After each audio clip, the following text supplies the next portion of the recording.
সুপ্রিয় দর্শক, top news 24 এ স্বাগত জানাচ্ছি। এশিয়া কাপ ক্রিকেটে বাংলাদেশ ভারতের বিরুদ্ধে শোচনীয় পরাজয় মেনে নিয়েছে।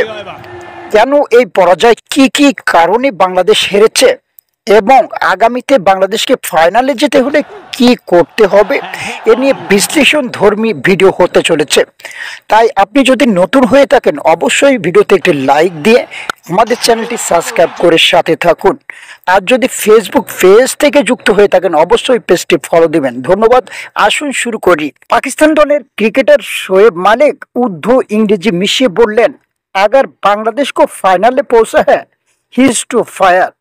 বাংলাদেশের বর্তমান সময়ের ক্রিকেটকে বিশ্লেষণ করতে গিয়ে শোয়েব মালিক এসব কথা বলেছেন।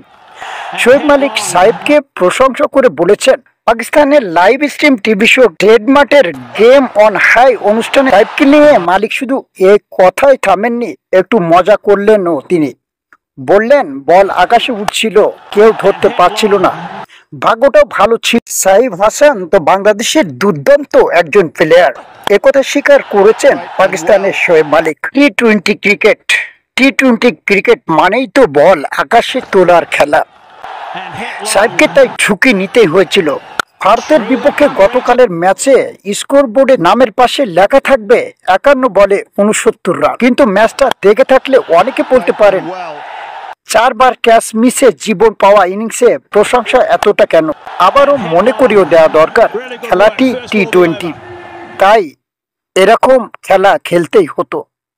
সুপ্রিয় দর্শক, এতক্ষণ আমাদের সাথে থাকার জন্য ধন্যবাদ জানাচ্ছি। আপনি যদি আমাদের চ্যানেলে নতুন হয়ে থাকেন তাহলে অবশ্যই ভিডিওতে একটি লাইক দিয়ে চ্যানেলটি সাবস্ক্রাইব করে সাথে থাকুন। ধন্যবাদ। আসসালামু আলাইকুম।